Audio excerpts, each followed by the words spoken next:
Hello, good day everyone, and welcome to Fox and Dice Games. Today we have here the how to play video of Munchkin Dungeons, where the goal of the game is to be the most famous dungeon looter of all, where you will be working down a dungeon by kicking open doors, fighting some monsters, grabbing some loot, and hopefully beating all your friends throughout that process. But it's a pretty lighthearted game, really entertaining. Today we'll be showing here how to play. And let's start that with the setup of the game. To set up the game, start by placing the dungeon board in the middle of the table at the reach of all the players. And then select one of the bosses that come in the box. In this example, we will be using the Plutonian Dragon. So just select all three cards that belong to that boss and organize them in order from numbers 1 to 3. Place them on their space for the boss and place the miniature on or next to the boss space. After selecting the boss, it's time to populate the dungeon board. So take all the room cards, separate them by their backs. Keep in mind that there are also two stacks that are gonna belong to rooms 2 and 3 that have this small ogre face on top of them. Keep those separate from the regular rooms without the ogre faces, and take all of them and just give them a quick shuffle. And then find the spaces on the board that belong to the monsters. These are gonna be noted by the same ogre face that you see in the back of the cards. Just keep in mind that there are 3 different levels of rooms in the board. Level 1 is going to be green, level 2 is going to be yellow, and these red ones that we see here, these are going to be for level 3 monsters. So take the cards that you already shuffled, that again belong to the monsters with the ogre face. Randomly pick 3 of them and place them where you see the monster faces. These are gonna be the monster rooms. And also place the monsters that belong to those cards. So in this case we have the floating nose, the hippogriff, and the cyclops. Once you're done spawning all the monsters, find all the spaces that do not have the monster icon next to them and place a regular room in all of them. Of course, following the levels of the rooms. So first, red spaces are going to be level 3 rooms. For the yellow spaces are going to be level 2 rooms. And keep in mind that level 1 rooms only have regular rooms. There are no monsters being spawned on level 1. Once you have populated all the rooms on the dungeon board, find all the loot cards, give them a quick shuffle, and place them on all the available loot spaces.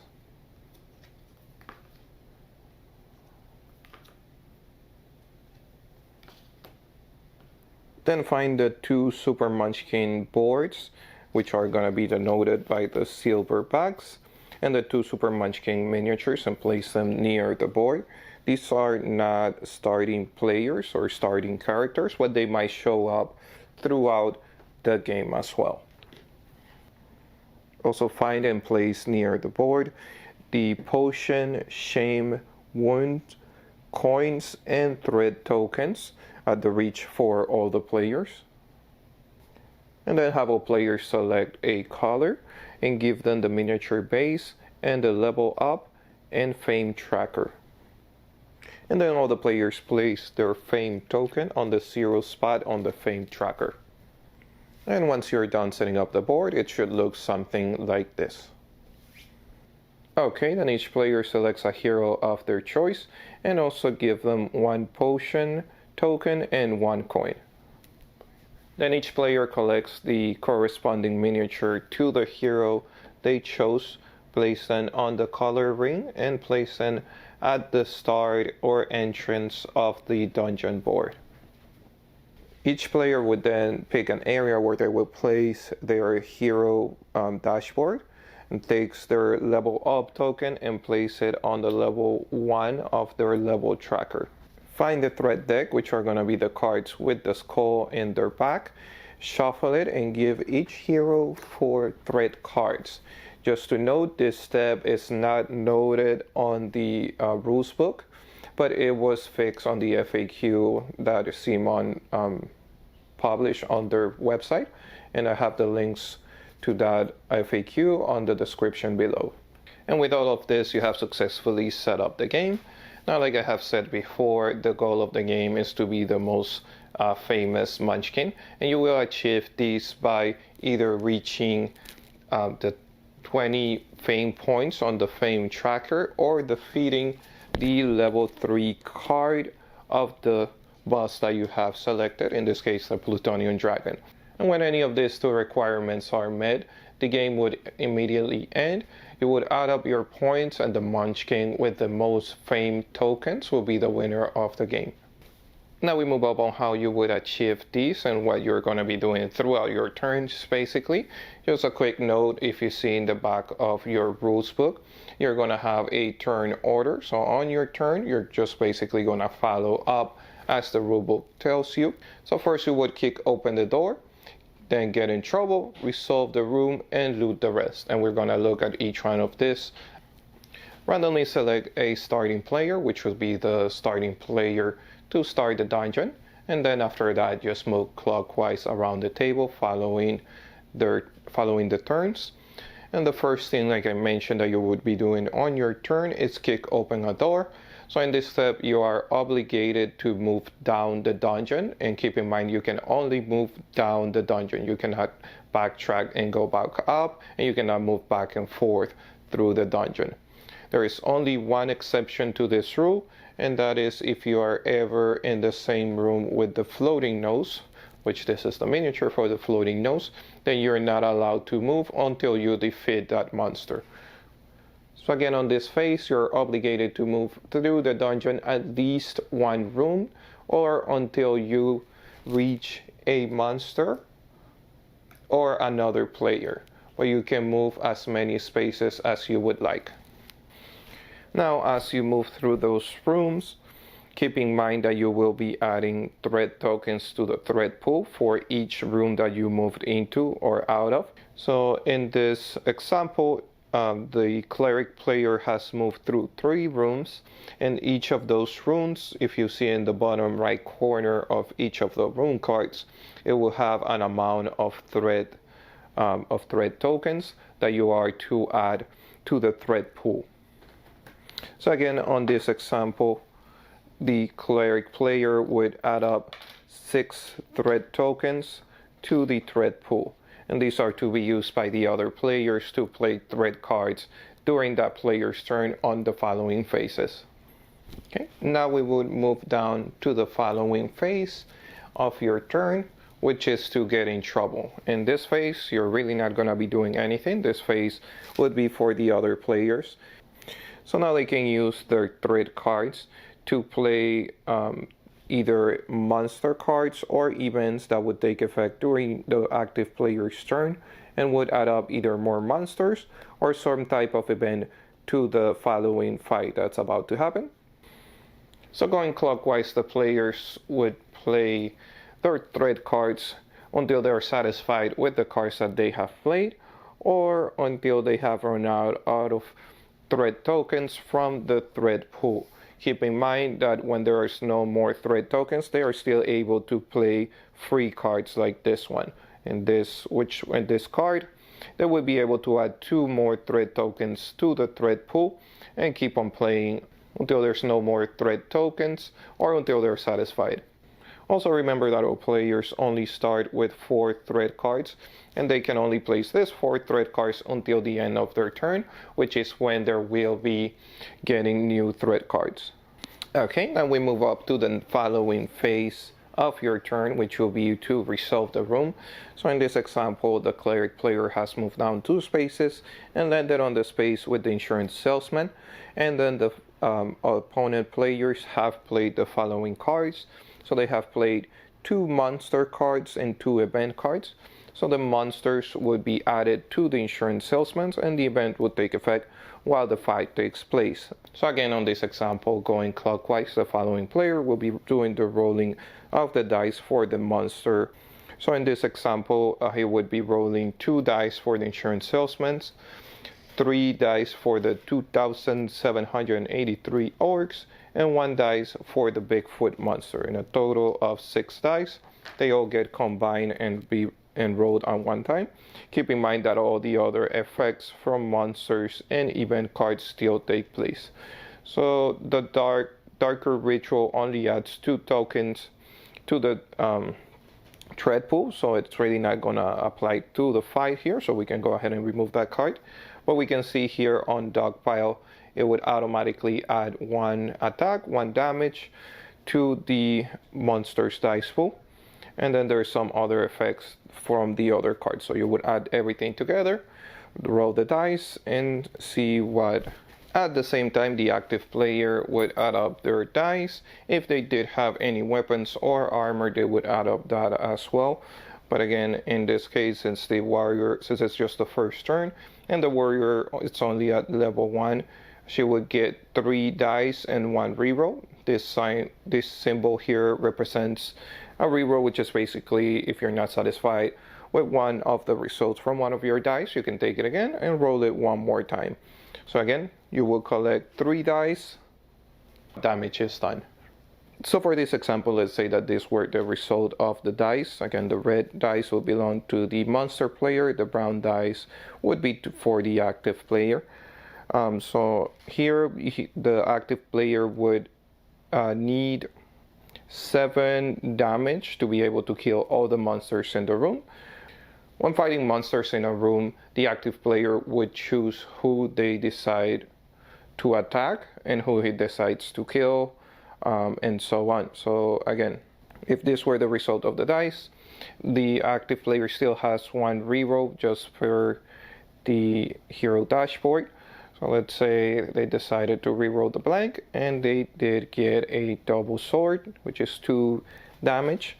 They would choose how they spend it. So for this example, they could add 2 damage to Bigfoot, and they can use their thunder on their quick attack, which is one of the warrior's abilities that would do 3 damage and kill this monster.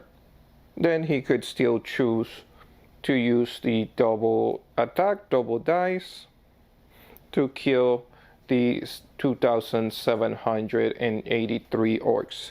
Keep in mind that this attack that the active player did not attack the insurance salesman, so he did not get to clear the room. He didn't kill all the monsters in the room. Of course, the monster player gets to do damage to the active player as well. So in this case, the monster player has managed to do 3 damage, and he also receives 2 thunder. In this case, there's nothing that they can use the thunder on, so those are actually going to be wasted as well as the blanks. But again, this will mean that the active player did manage to do some damage to the cleric in this case. So the cleric, since he didn't roll any defense dice, will be taking 3 damage. And in this case, the cleric player would suffer 3 wounds. But again, since they did get to use the divine intervention ability, he gets to heal 1 wound. So in this case, he would only be taking 2 wounds instead, because again, the wound would be healed by the ability. Back in the dungeon now, the cleric player did not manage to finish off the insurance salesman, but at least he did finish off the other monsters, which were Bigfoot and the 2,783 orcs. So he does not suffer the effect of Bigfoot, which would destroy his equipment if he had any. It's important to note that during this phase, which is the resolve the room phase before the attack, the active player could have chosen to use his potion token, which would have given him an extra die on his attack pool. But in this case, the cleric did not get to do so. Maybe they didn't think the potion would be enough to finish up all the monsters and decided to save it for the next event. So with the resolve the room phase done, we will move up to the following phase, which is loot and rest. So in this phase, the active player will get to collect the reward that they acquire for clearing the room and killing any monsters. But it's important to note that the active player would only receive the rewards for the room that they stopped at. So this would not count any rooms that they previously moved through to get to where they are now. So in this case, the cleric player would not get to collect any reward since they didn't manage to defeat the insurance salesman. But if the case would have been different and they would have managed to defeat the insurance salesman, they will collect the reward printed on the card of the room. Plus, since they also clear the room, since there's no more monsters and no threat or events left, they will also get the reward for clearing the room, which is printed on the board directly. So again, on this example, if the cleric would have defeated the insurance salesman, he would acquire one more coin for defeating the insurance salesman. Plus, he also gets the reward for clearing the room, which in this case would be one loot from our loot tracker printed to the right of the board. And he would get to move or gain 2 more points for the fame meter. But remember, you only acquire the clear the room reward by defeating all the monsters in the room that you're at, or if you stop at the room and there was no monsters in that room to begin with. So again, remember, you would only acquire the clear room reward if you defeat all the monsters in the room where you stopped. If there were any monsters left over in that room once you're done, you would not get that reward, and you would, since you didn't get to clear the room. So after getting to collect all the rewards, once you clear a room, you get to spend your coins and you get some new equipment as well. So in this case, the cleric player can spend the amount of coins printed on the board to move from level 1 to level 2. In this case, you would pay 2 coins to move to level 2, which is all the coins that the cleric had. But you can level up as much as you can with depending on the coins that you have. So if he had 2 more, he could move to level 3. If he had 3 more coins from level 3 to level 4, he could also upgrade to level 4. And you also get the extra rewards or the extra power-ups that are under those levels. So in this case, if the cleric was on level 5, he would get another dice when attacking. He will get 1 more life, 1 more hit point. And at the end of the game, for reaching level 4, he would gain 2 more fame points. This is also when the active player will get to refill their hand of threat cards up to 4 if they had previously used any threat cards during another player's turn. Remember that every time a monster is defeated, that monster gets to be moved to the monster graveyard. Once the monster graveyard is full, which would only take 2 monsters to fill the monster graveyard, and a 3rd monster has to move into the monster graveyard, the 2 previous monsters would move out and back into the board where they would be spawned, where their cards are located, and the new monster would take their space on the monster graveyard as well. Every time a player acquires new loot, they get to pick one of the cards from the available loot, and they are also denoted by different colors. So the red cards are gonna be weapons, the green cards are items, and the blue cards are armor. Also, for the green cards, the item cards, unless it's specified on the card, the player gets to keep those cards until the end of the game. And these cards will also add points at the end of the game. So it would add to your fame points. If at any time a player is instructed to gain or to become the Super Munchkin, they would change their player board with the Super Munchkin board and the Super Munchkin miniature as well. If at any time an active player reaches the boss all the way at the bottom of the dungeon board, they get to fight the boss, but no matter whether they win or lose the fight, after the fight, the active player would move back to the start of the board to the entrance of the dungeon. But if they are successful at killing the boss, they would gain the reward, which will be 8 points, and also the boss would move up to the next level. In this case would be level 2, and then if it's killed again, we'll move up to level 3. Every time, of course, the boss will get stronger.